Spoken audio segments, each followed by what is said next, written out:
léegi daal ñëw na bu baax a baax kon ci parti doomu maam ñi daan jeg jóge di Léopold Sédar Senghor ak li nga xam te moom moo di kon taxawaayam ci langu ko politique gi amaat ak yeesal guñ ci amal bokk na ca doo dugg l'école googee ndax ko xam parti socialiste Yacine xam ko ak daara ju am solo ji nga xamante ni am na ko di l'école du parti nga xamante ni kàngam yu bëri ca la ñu daal di génne Yacine ci yéglekaay bi di nga fekkoon nataalu soxna Aminata Mbengue Ndiaye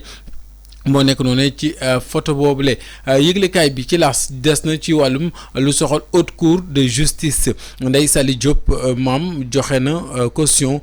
lu toll ci 57 millions jëm na ko ci kon daal di fas yéene mucc ci ñu yóbbu ko ca kaso ba ndax jàpp na ni loolee daal deram mayu ko lu ci mën di am lañ koy tuumaal ci njort ba file mooy moom Ndeye Saly Diop laale wu ca te it bañ na ba tëdd sa naaj wa bañ ko wut ñeneen ñuy bañ le ñooñee ko bañ le ndax ñëpp bañ ca lu ni mel yëglekaay bi ñëw ci également lu soxal lii di procès tendu à Diourbel policier contre agresseur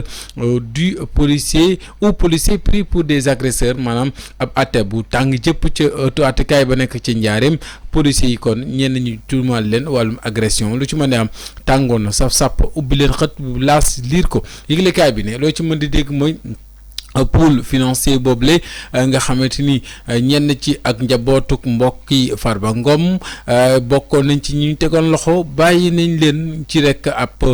bàyyi xelu ko lii di wàllum xarale ñu wax sous contrôle sous bracelet judiciaire électronique bi maanaam ci wàllum xarale gi ñu mën leen di lëj mbëj ak a teg gët fu ñu mën di jëm yëglekaay bi jox kàddu professeur Diaw mi daanaka wax ci kon recette miracle pour la classe politique dialogue national bi buñ moytuut waxtaanu ay tëx dañuy mbumb mi ba suba waaye dara du ca leer ñu dem ci benn yëglekaay réew mi quotidien ni loo ci mën di dégg mim réew Ndeye Saly Diop moom préféré na joxe caution ngir rek bañ a dugg ca kaso ba nekkoon jëwriñ ñu dénkoon jàppoot gi ak jigéen ñi daal di consigné maanaam jébbale juróom fukk ak juróom-ñaar ci ay millions ngir rek maanaam ak ndaam garantie ngir rek fas yéene mucc tubaab naan ko caution njabootuk Farba Ngom am nañ bracelet électronique génn nañ ngir rek fas yéene kon woy ci lu nu mel ñu leen di topp kon wàllum détournement deniers publics pënd ba wuyeegul ci yëglekaay bi jox kàddu le premier ministre Ousmane Sonko ci nag rajo télévision Burkina Faso nee na am nañ objectif commun ñu nag waa Burkina Faso mooy lan fexe ba Afrique moom boppam maanaam la libération de l'Afrique. Point actu teg point ci caution pour échapper au mandat de dépôt Ismaïla Madior Fall nekk ci danger ci kanamu commission d'instruction ni ki tey jii ci talaata ji bokk ci Ndeye Saly Diop mi nga xamante ni moo ubbi la baal bi démb am na ak bàyyi ki wàllum xel ci wàllum xarala ñuy wax contrôle judiciaire wala boog bàyyi xel ci wàllum kon yoon waxtu ñu ko soxlaa mu dem xaatim di signature ginnaaw ba mu jébbale juróom fukk ak juróom-ñaar ci ay koppar. candidat yi caution yi nag fi mu nekk nii daal ci kanamu mu mel ne ci dinañu rek assurer bu fekkente ni visé nañ li ñuy wax dossier compromettant Mamadou Racine Sy moom génn na ci naka noonu ndax it joxe na caution bu 797 millions de francs CFA. L'observateur observé leneen ci yëglekaay bokk na ci Lat Diop jiite woon fi Lonase moom nag daal ab deal bu 500 millions moo ko rattrapé Lat Diop l'affaire donc de trop. Son extraction surprise de Rebeuss et la dénonciation du promoteur immobilier Ousmane Ba qui l'accuse d'avoir servi d'intermédiaire dans une transaction douteuse impliquant un appartement de 500 millions de francs CFA aux Almadies. La défense de l'ex-DG de la Lonase qui nie tout enregistrement personnel, affirmant n'avoir agi que pour le compte d'un ami basé à l'étranger alors qu'il espérait une libération imminente. L'ex-patron de la Lonase reste sous le joug judiciaire et pourrait encore durer en prison kon la jor leneen dab na ko ca kaso ba ñu doon yaakaar mu am bàyyi néggandiku ndekete am na beneen jiiñ guñ gàll ci loosam mooy wàllum njaay ko lii di kon jébbalay koppar ci wàllum kon mbirum appartement ci Almadi waaye défense bi avocat yi nee nañ loolee wedd nañ ko wutal sa naaj wa ba mu koy def keneen la ko doon defal ku nekk ci bitim réew maanaam ci étranger bi yëglekaay bi lii la biral Yacine.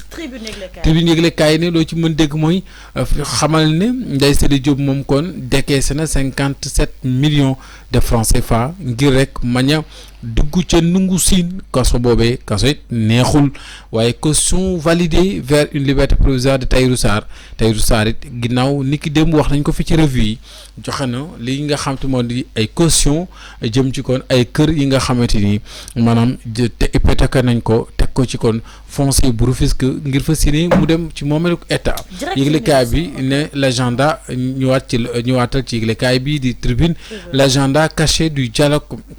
nee nañ dialogue bi am na ab agenda bu ci caché wu bu ci nëbbu il ne s'agit pas de renforcer les pouvoirs présidentiels mais plutôt de rééquilibrer les pouvoirs au profit du chef du gouvernement selon le président le professeur Sidi Alpha Ndiaye. Pourquoi le Premier ministre en tant qu'institution ne pourrait-il pas présider le Conseil des ministres en l'absence du président de la République, a demandé le ministre conseiller juridique et directeur de cabinet adjoint du président. Pourquoi ne pourrait-il pas participer activement à la définition de la politique de la nation sous l'autorité du chef de l'État, s'est-il interrogé. Mooy Cour constitutionnelle reddition ak li nga xam te moom moo di kon réduction de l'hyperprésidentialisme ak li nga xam te moom moo di ko refonte du système judiciaire lépp ay yeesal la ñu ne nag am na agenda boo xamante ni ci dialogue bi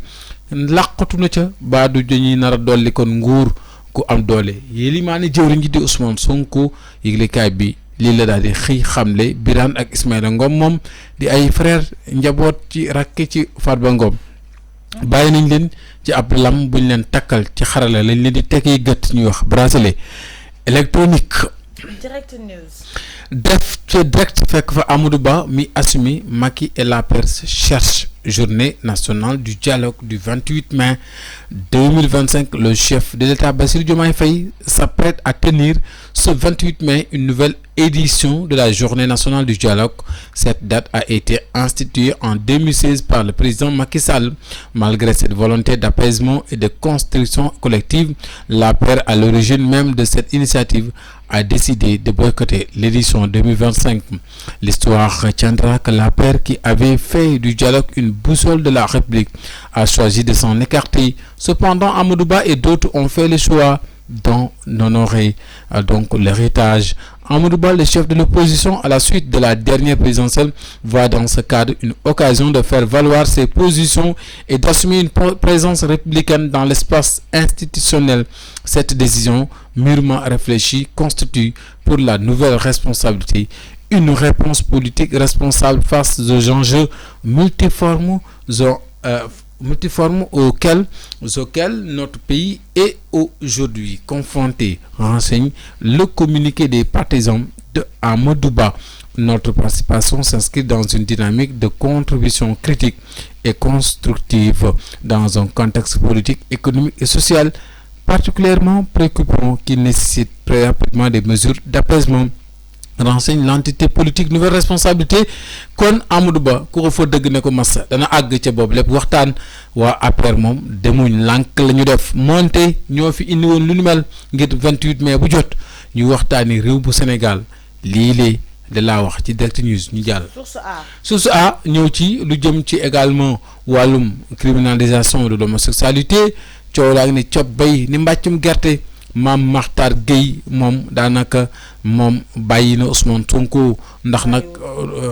tant pour moi laaj pas Sonko bàyyiwul Sonko maanaam mayu ko toll ne tarfatal ay ni maanaam marquage à la culotte maanaam na kii di Ahmed Salah na ko rek kii nga xamante moom la ko rek Abou Diallo defoon la ko def ne naaru dar manko dar na ko lool ndax la mu bëgg mooy la ñu waxoon nañ ko def yeey ngóor jigéen baaxul ci mim réew tey bëgguñ ko Sonko wuyul Mame Makhtar Gueye wàllum LGBT yi seen agenda bi fa la bu ñu wax ci ndax Sonko moom daal def rek Sonko avait clairement dit que Macky Sall a un agenda LGBT. Il avait battu campagne sur ça, personne ne lui avait tordu le bras. maanaam ñëpp rek ñu àndoon ci li mu doon wax ndax moo leen yeyoon ci ne Ousmane Sonko moom mii moo xam ne Macky Sall daa am agenda LGBT kon loolu moom xeexam la woon mu campagne ko déet du doon léeboon luppoon kaay wuy Mame Makhtar Gueye Ousmane Sonko foo nekk wuyul Mame Makhtar Gueye nee na bu Jamra nga deltiwaat ci nag say engagement ndax nag nee na je ne connais pas lii nga xam te moom moo di kon li ñuy wax mais il est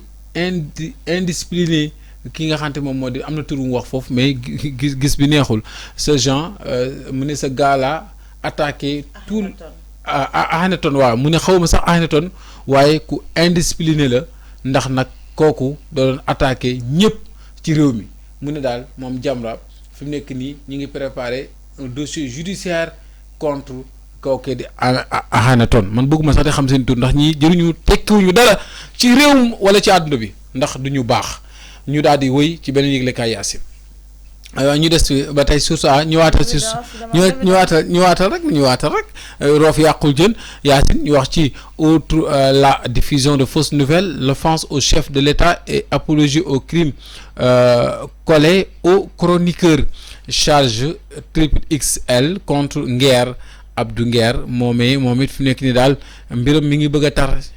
ci foofee que caabi féete ginnaaw yal na ko fa yàlla génne Yacine ginnaaw bi ñu ko génnee ci cellule am ni ko àjjuma ji wees ngir ab audition ci beneen procédure bu yees Abdou Nguer kon démb am na ab retour de parquet delluwaat ginnaaw bi nga xamante ni jot na jàkkaarloo ak kii di procureur moom nag interroger nañ ko ci juróomi vidéo ay extrait ak analyse yoo xamante ni jëm na ci rapportu inspection générale des finances du IGF ci nag mbirum Prodac ak rapport Cour des comptes ak yeneen i kàddu yu wadd ci mbirum lii di kon li ñuy wax terme sud ak général Birame Diop mooy suuf si nekk foofee ca bët maanaam Saloum aéroport bu njëkk ba di Yoff ñu ne déjà en instruction pour diffusion de fausses nouvelles déjà liñ ko doon defal instruction mooy diffusion de fausses nouvelles nga xamante ni Sénégal wax dëgg yàlla diffusion de fausses nouvelles moom waruma musul nekk instruction ci réew mi le chroniqueur est aussi poursuivi pour offense au chef de l'État et apologie au crime maanaam ñu ngi koy toppee maanaam xotti war may njiiti réew mi ak lii di xaxar wala bokk li nga xam te moo di kañ wàllum lii di jëfin yu ñaaw mooy apologie au crime xanaa leer na. l'évidence yëglekaay ni loo ci mën di dégg mooy dialogue national bu 28 mai bii ci Sénégal ñu ne vers un nouveau paysage politique daañu jëm nag ci paysage maanaam atu politique gu yees ay bopp yu yees ndax bu ngeen xoolee nataal bi firnde laa ngi ci biir loo ci mën di dégg du ñëpp nag ñooy dem ndax am na ci ñoo xamante ni lànk ba wut ñu leen di lànkle ñoo ñee am ñeneen ñu leen di lànkle ñu ànd ñëpp di lànk ne du ñu dem Thierno Alassane Sall ak APR ñu dem. Les Échos yëglekaay. Les Échos yéenekaay ñëw ci yëmbal comico une saisie tumultueuse de billets noirs xaalis bu bon bu ñuul bi ñu raxas lu toll ci milliard daanaka lay tollool ñaari policier nag am cay gaañu maanaam xolub mbir mi de le cerveau du gang ñu nga ca hôpital mu mel ne lu toll ci 12 724 billets noirs la ñu rek gis foofee ci $100 ak 2800 billets noirs yoo xamante ni maanaam 500 euros lay wecc ko mu mel ne ñaari agent yooyu nag ñoom ci seen cheville la ñu gaañu ak ci mbagg loolu nag mu mel ne lu xew la foofee ca yëmbal comico ba tey ci les Échos wàllum arrestation contre judiciaire dossier chargé la machine judiciaire à 100 l'heure maanaam yoon daal sampunoo xelam jamono ji ci ay doxalin dossier Ndeye Saly Diop Dieng Ismaïla Madior Fall Lat Diop Biram ak Ismaïla li de frère de Farba Ngom li lépp tënku ci wàllum yoon Yacine xanaa leer na. Libération lu mu libéré affaire du projet de construction du palais de justice de Pikine Guédiawaye une présumée association de malfaiteurs traqués ci coowul projet tabax palais de justice bu Pikine Guédiawaye procureur bu Pikine Guédiawaye nag Saliou Dicko moom nag moo sàkku ci juge bu ñaareelu cabinet mu ubbi ay xibaar jëmale ko ci wàllum lëkkaloo def ñaawteef wala bokk njombe ci lu bari kopparu askan wi ñu wax deniers publics ak it xeetu ko maanaam lu dëppoowut ak yoon ci njublang ba tey la di faux ak usage de faux ak guerre corruption mu ne jëm nag ñaareelu vague d'arrestation daañu ci àggat tegaat ñeneen loxo Cheikh Gueye directeur bu société technologie consulting service TCS ak Mohamed Anas El Bachir Wane ancien directeur des constructions au ministère de la justice placé sous mandat de dépôt ñoom fëgg nañ leen mandat de dépôt visé dans le même dossier Ismaïla Madior Fall ca kanamu commission d'instruction ni ki tey ci talaata ji fonds Covid daal Ndeye Saly Diop daal moom joxe nay koppar ngir mucc. Pôle judiciaire financier ba tey affaire Khadim Ba ce que révèle l'expertise ordonnée par le juge extrait de prison hier démb lañ ko génne prison moom la Diop interrogé ko ci beneen procédure opération immobilière bu 500 millions de francs CFA ci Almadies affaire présumée de 125 milliards les deux frères de Farba waxoon naa ko léegi am nañ seen affaire génn. La cour d'appel accorde la liberté provisoire à Aliment Suppo xewoon na fi affaire de boulette pour fes boulette da liñ ci xamoon ci booluk ñànk tàng maafe wala boog boo toggee sa ceebu jaga teg boulette moom mii boulette yooyee nag ci ay fes lañ ko doon def ngir nag jigéen ñi bëgg a jaayu taar xëy na yokk seenu yaram ak seenu daagu gën a saf xëy na góor ñi lu ci mën de am moom moomee daal am na bàyyi néggandiko